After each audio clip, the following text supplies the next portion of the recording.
บิดาผู้ประเสริฐกำเนิดเฮามา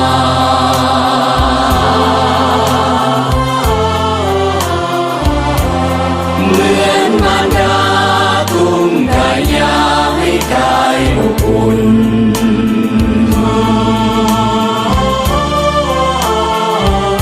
ความรักความห่วงล้นสวงเมตตาการุณ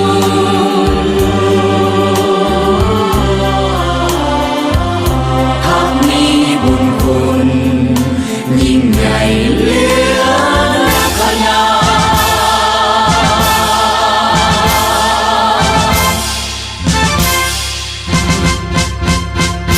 คือทวนไฟไทยสว่างทั่วแผ่นดินลา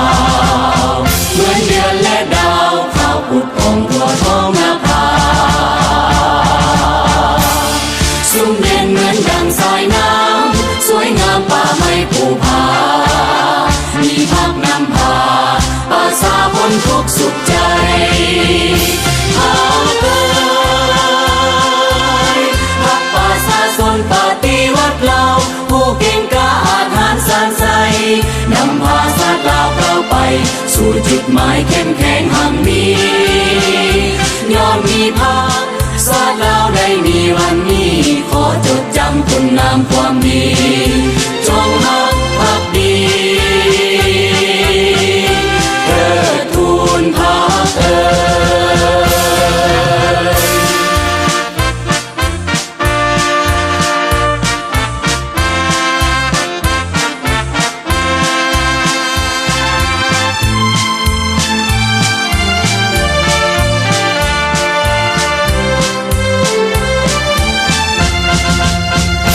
คือทวนไฟ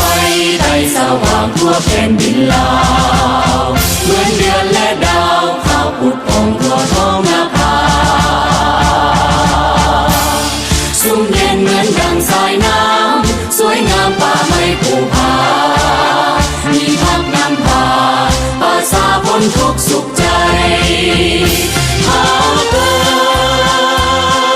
ดพักป่าสาสนปฏิวัติเราผู้เก่งกล้าอาถรรพ์สานใสนำพาชาติลาวเราไปสู่จุดหมายเข้มแข็งหั่งนี้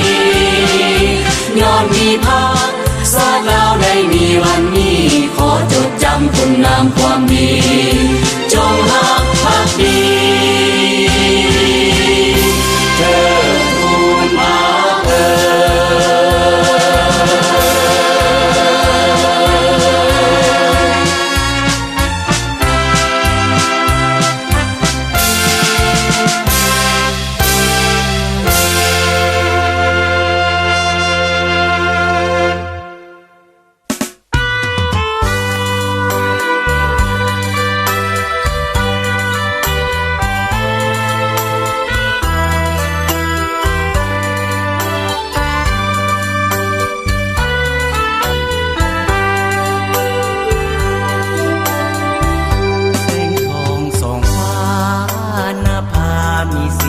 สดใส